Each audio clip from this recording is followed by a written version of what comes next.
Get a little bit of an echo for 1 second while it starts up.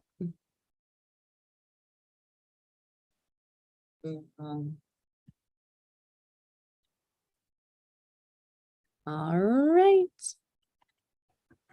We are good to go. All right. I call this board meeting to order. As we wait on quorum. I second. Thanks, thanks, Bruce. We'll have to wait on voting until our Oh, I forgot. next board member joins. Exactly. So I think we should move on to the leadership report. By then we should have at least one of our other board members on, and we can start voting on some of the items on the agenda. So I turn it over to the school leadership. All right. Rachel's right here with me, so you don't see her in her own window. But our first update is just about our summer programming. It's funded by the 21st Century Learning Center, as well as additional high impact tutoring support from City Bridge. We ran a program from July 5th to July 29th. We had 150 kids registered, so a lot of interest, but we did have low consistent attendance.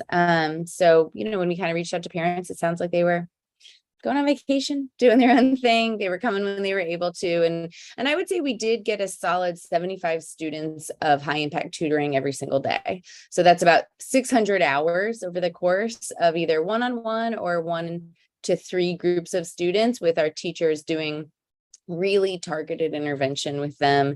And then the rest of the day was just fun. So we partnered with our Hoop Ed staff, and they played games. They were outside most of the day. And they just had a great summer camp experience. So overall, the summer program was a big success. I'm letting Darwin in right now too. Do you want us to go ahead and go back and approve this agenda, Vinette, or do you want us to continue on? Yeah, let's go back and approve the agenda. I also just got a text from Cindy that says, no, I'm on way to school. So guys, I'm not sure if she's headed to the school, and exactly what that means. So just FYI. All right. So give me 1 second. I'm going to go back on our slides real quick.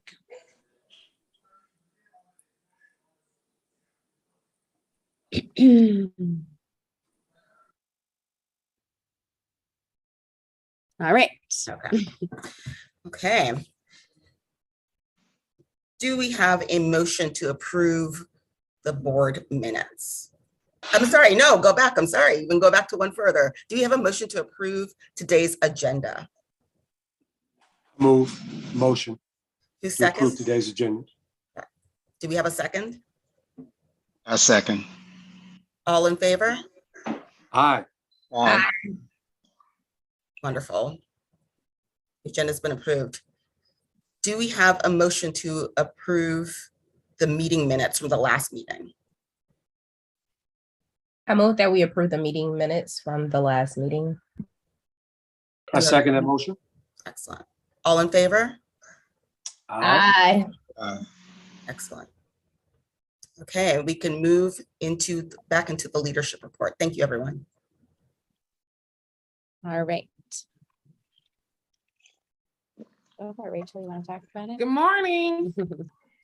So 2 things I want to talk about, just the overall start of the new school year, and then the school leadership's top priorities for the school year. So we are in person full time, 5 days a week. So there are no medical exemptions to get into school. We're still trying to aim for small class sizes, intensive tutoring. And we, with our social workers and counselors on deck, we're doing weekly social emotional learning that they're going to support. We're still hiring. We still have some vacancies that we need to fill.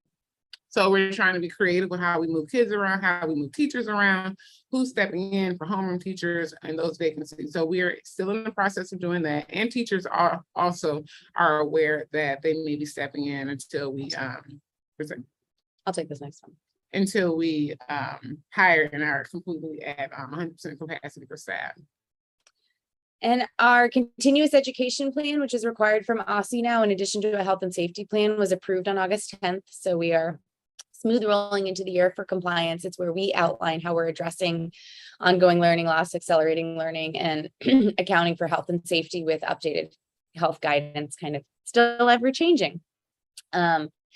One of the big pieces of that is that we're frequently communicating with parents that it is now recommended for all students to be vaccinated against COVID in addition to their regular immunizations. So they've just looped that into the standard Department of Health required vaccines.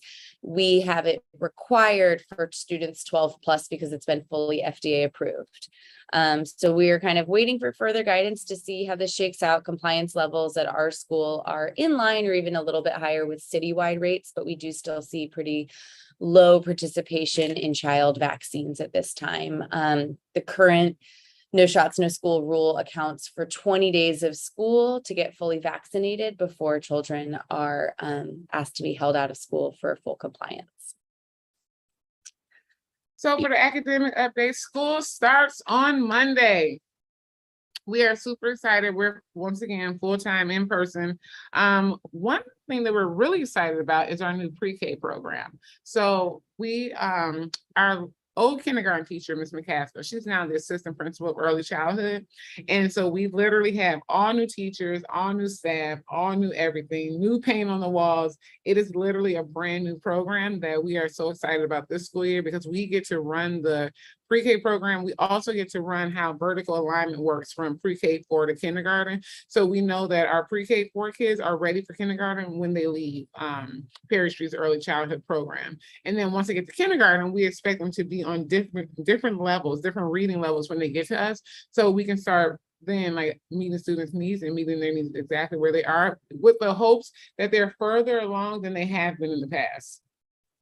Another thing we are doing again this year is accelerated classes. So once we get park data and once we're able to share it with you guys, you'll be able to see like how our kids did who were in the accelerated classes and what they were doing. We plan to do it again this school year for 6th, 7th, and 8th grade ELA and math.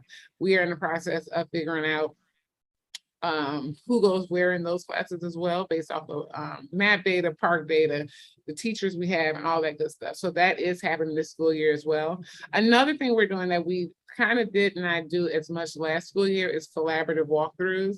So back before COVID started, the leadership team in 10 Square, we got together regularly to go walk through classrooms, see what the needs are, see what the teacher needs are, what students are learning, how they're learning, and how we can push them to meet their growth goal on MAP, and eventually get boards on PARC. So that's about to start again. Also, I want to talk to you all about our top priorities for the school year. For the number one priority the leadership team has this school year is a strong adult culture. We are committed to making sure teachers feel happy, they feel seen, they feel heard, they feel cared for while they are in this building. We understand that we think that the culture rises and falls with the leadership team and how we treat our employees and how we treat the teachers and how we model for the teachers how to just be at Perry Street. So a strong adult culture, and what that looks like is we're going to acknowledge teachers more. We're going to offer more small gifts and more appreciation tokens and more shout outs and more verbal appreciation and just more everything you can do to make teachers feel good. It is our number one priority this school year to make sure that the culture of the building doesn't fall. We want our teachers to be held up high the whole school year. Next, we believe if we have a strong adult culture, that trickles down to a strong student culture. So the next top priority is making sure our kids also feel safe, seen, heard, cared for, making sure that they also can walk into the school, feel happy and want to be here every single day and learn, and they know that that's a top priority. And not to say we didn't do that last school year, but we could have done a better job of it last school year. So we're going to rectify that this school year and make sure that the leadership team is on the floor, in classrooms, supporting teachers, affirming their practice, affirming their excellent work, all of that good stuff. And I don't want to leave instruction out. It's the number 3, but it's really not number 3. They're all kind of number 1s. But data-driven instruction in small groups. We literally are going to take all the data we have to figure out who knows what they need to learn and pull them in small groups every single day, every other day, as much as we can, because we know that kids learn better in those smaller groups. And Parachute has proven that when you pull kids in small groups over and over again, like the data changes, academic outcomes increase, and all that good stuff. So we did a data walk yesterday where teachers were able to see enrollment data, suspension data, park data, map data, early childhood data, everything that you can create a pie chart, a graph from Perry Street they saw. So they are aware now where we are in time and space. It was a little shocking for some because we're used to seeing data on the rise, and we're used to seeing like high growth in classrooms. So it was a little, just say shocking for some of us to see data that was not so high, or our growth was not as high as we wanted to be, X, Y, and Z. But we have a plan to make sure that this school year we are moving the needle faster and further so that our kids can get to where they need to be. So those are our top priorities for the school year. We plan to revisit them every single leadership team meeting to figure out if we're meeting them. We're giving surveys out once a month to teachers, culture and climate survey to figure out where they are in time and space, if they feel supported by the leadership team, and basically if they want to come to work every day, and if they and how they feel about the school culture and as it relates to them, and basically like anything they need, they're going to be able to fill out in this survey once a month, so we can actually see and like gauge where people are in time and space.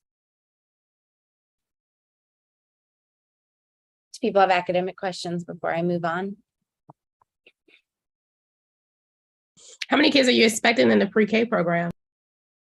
We've got an enrollment slide for you. Our target is 88, but we're not there yet. So we'll look at it in just a couple slides. We can always go back to those questions, but I'll keep moving for now.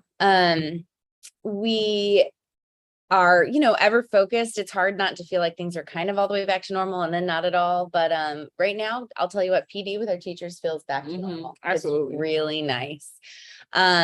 We have 100% of our staff vaccinated. We have, student vaccines for everybody, a focus on that. And we're going to start the year masked. We are committed to that while we wait. We said anywhere from 2 weeks to the first quarter to assess if we see a change in community transmission. We just want to start as safe as possible and with teachers feeling as safe as possible. All students will be required to test to return to school. At least for this initial return, but it'll be interesting to see what happens. All the schools and DCPS put out their guidance on the same day that CDC changed their recommendations. So the Department of Health has not pivoted fully yet to decide exactly how many of those we will abide by, but they're no longer encouraging asymptomatic regular testing. So we have eliminated that, but we are still doing asymptomatic test to return. We are not practicing any specific social distancing, but your typical good hygiene. Cleaning, we've retained all of like our air filters throughout the building, our nightly electrostatic disinfection. So a lot of things are remaining that are just good, healthy practices. And we always still have our PCR testing available outside of the school building for all of our families and community as needed. Additionally, the big piece of health for our school is just that we added this whole other staff member last year.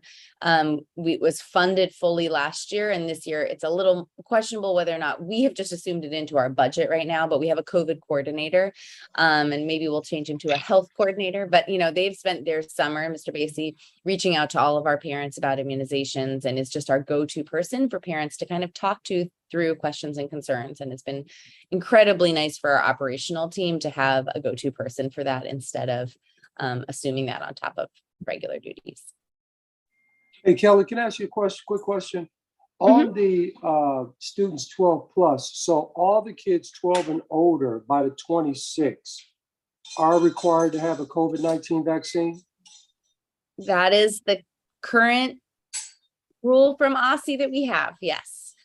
Okay. And kids under that, there is no requirement. Under 12. It's recommended under 12 because it's not fully FDA approved yet. So it is not, they can't require it until it has a full FDA approval out of emergency status. So we are encouraging our families. We're providing lots of opportunities for vaccination. We've had the van's actually canceled on us twice this summer, but we've rescheduled, we've hosted multiple clinics. And our COVID coordinator is really just trying to do the education piece and one-on-one with families who are hesitant. So I don't know what's going to happen in September. When we had our last LEA leaders meeting with OSSI, they were very clear when people were asking questions about this 20-day no shots, no school, that they were like, further guidance will be forthcoming. It was said in a very cryptic way multiple times. So further guidance we anticipate forthcoming, but we will continue on track with trying to get everyone vaccinated and, you know, within the guidance. Thank you. But as we said, we know we've got a lot of kids out of compliance right now. Okay, so moving on to staffing. We have got a couple vacancies, which is kind of the, you know, high level worry right now, but we are hustling as much as we can, and we've got a temporary plan in place for each of those. We do have lower staff retention this year than we have in prior years, but it's what we anticipated, and we are really thrilled with everybody we do have coming back. We did have a couple of folks let us know this summer that they were moving to Florida or taking on completely different jobs in different fields, which is what has led us to having a couple vacancies. But we are still hiring, and we are hopeful that we are going to get a really strong team in place. I will say we had our first full day of PD yesterday, and it was great. I mean, you know, I think tone was great. Energy was high. Everyone showed up who we hoped would show up. We didn't have any surprises. And people are really eager to get going. Classrooms look great. Everyone was here last week setting those up. So we do have a really strong team of everybody who's here. We added additional staff this summer in our student support team. We added additional instructional aides to really give some of those behavioral supports inside the classroom that we're asked for. And we've retained really small class sizes, which should also really help our teachers with accelerating learning and manage classroom behaviors that were challenging last year. Where are you seeing the gaps? Math. If anybody knows the people who love to teach math, that is our hole right now. I think we actually are down to 2. We have 3 leading vacancies on here, but we hired a science teacher yesterday. So we are down to just 2 math vacancies right now. So again, I want people to know we have a plan in place. We have staff who are going to be teaching. One is teaching an additional course. We have a student support teacher who's teaching a course. And we've shifted our plans around to be able to cover all those, but we are still seeking additional teachers. The big increase in our numbers, so we're at 76 this year versus 68, is really due to that whole pre-K team too.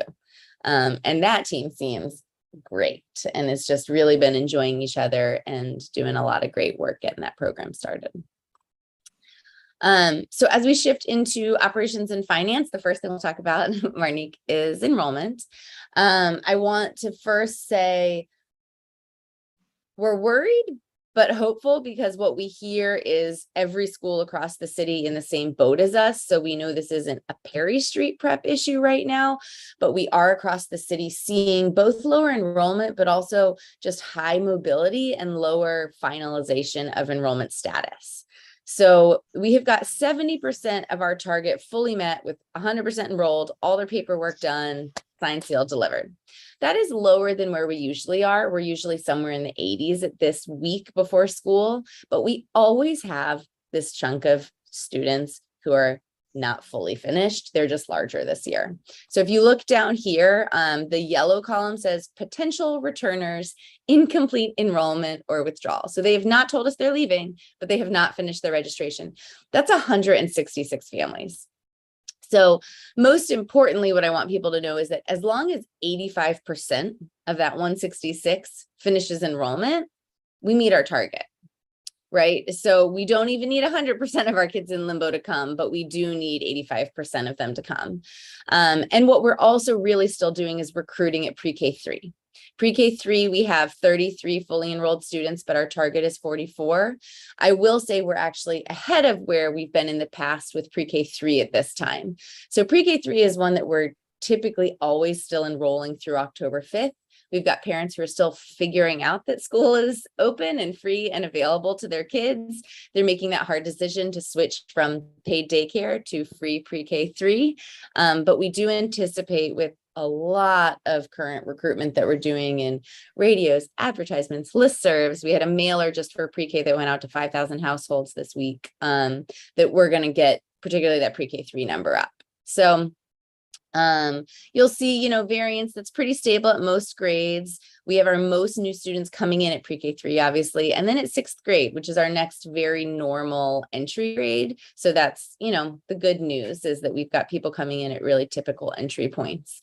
Our 8th graders, our 6th, 7th, and 8th graders also have our highest numbers of families who've not finished enrollment, which is also pretty typical. Those parents are a little less fully tuned in to what's going on at school and the requirements, because those kids transport themselves to school and do a lot of things independently. So I'll keep you guys updated over the next week, because that's when things are really going to change by the first day of school. And we'll let you know how it's going, but we are carrying on as though we're going to meet our target in terms of staffing numbers at this point. But if we need to shift, what we can do is condense some of our cohorts into 2 sections versus 3 sections.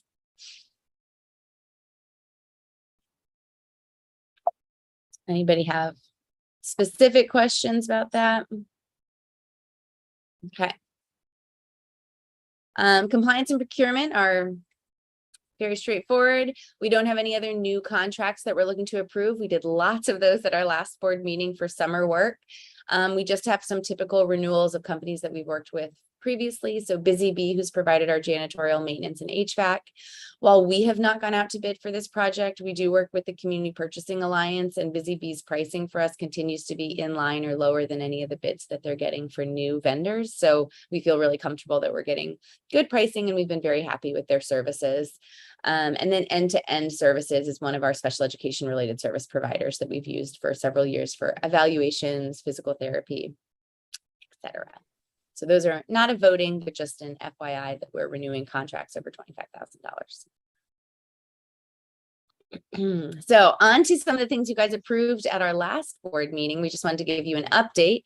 The new pre-K outdoor learning space is well on its way. We had a whole team meeting of demolition crew, turf, playground installers, and all of those people here last week.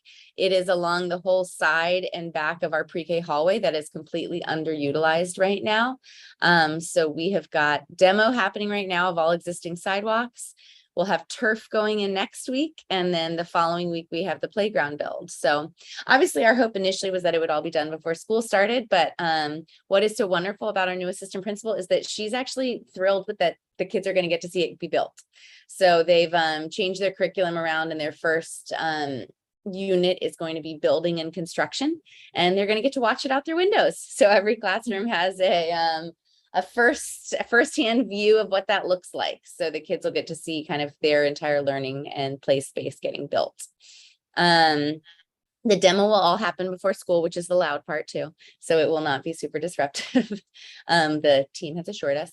And then the new classrooms, I just have 2 little pictures here, but we have all brand new furniture that we have paid for in every one of our new 5 classrooms. We have all new materials. It just feels fresh and good.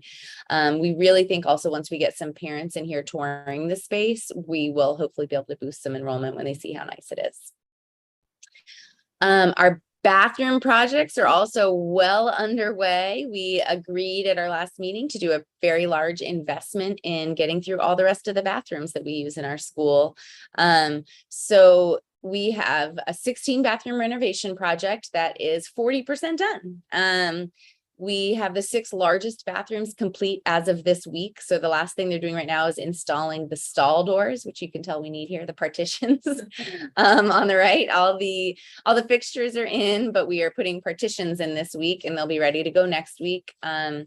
We are looking to actually do some of the work through the year because they'd really like to get our individual stalls done and stay on track. And then we'll finish the last 4 multi-stall bathrooms next summer. So that's looking really on track. We already purchased all of the materials. So that's what tends to slow down these projects. But we have 8 pallets of tile in our school right now, and all of the toilets and all of the sinks already here. So we can really hopefully keep some good progress, but they look great. And I think it's another thing that makes staff really happy to see that we're just investing in our space, and it's nicer for students. All right, our finance committee just met on Friday as a group, and Katie is not here with us, so I will keep trucking and share with you guys. Our school finances are on track for this year's budget. The only big, question mark is this enrollment. It's our greatest source of funding. So many of our per pupil payments, but then also our grants are dependent on our student levels. So enrollment has to be our biggest push right now to get that up to stay on track for our budget. What we're also doing right now is closing out our FY22 financials as we prepare for our audit to start next week. So we'll be auditing our financials from last school year next week with the same firm, JMM. The only caveat to what is typical is that we have a really high level of receivables right now on our grants. So there's been a lot of delays through OSSI, and theirs are from the federal government, right? Everyone's kind of updating the way people want to report on these grants and then also inform how you're spending them. So that's our ESSER 2, our ESSER 3 grants, very large funding sources for us that have been already promised to us. We've had applications approved, but they've asked us to make edits. And so we have about $1.2 million that we're still waiting to receive for last fiscal year from the federal, from OSSI, from the federal government, that we'll put on our books, hopefully before we close out our audit. Our academic committee does not have slides because we have not met yet. And we'll talk about one of those reasons on the governance slides. We also will start kind of head on next week with assessment and data to update our academic team on. But that'll be one of the first things that our school teachers are doing and our support teachers are doing as soon as school gets started. We've got governance committee up here next. Bruce, let me know if you'd like me to keep going or if you'd like to chime in at all. Nope, you're doing a great job. Keep going. All right, I'm just going to keep going. People are going to get tired of my voice though. So we have got our board calendar up here for you guys just to take a look at. We are proposing some focuses for each meeting so that we can do a little bit of board education and deeper dive into some of the programs at Perry Street Prep and smaller subgroups so that, each meeting we can do a high level, but then really get into more meaty substance.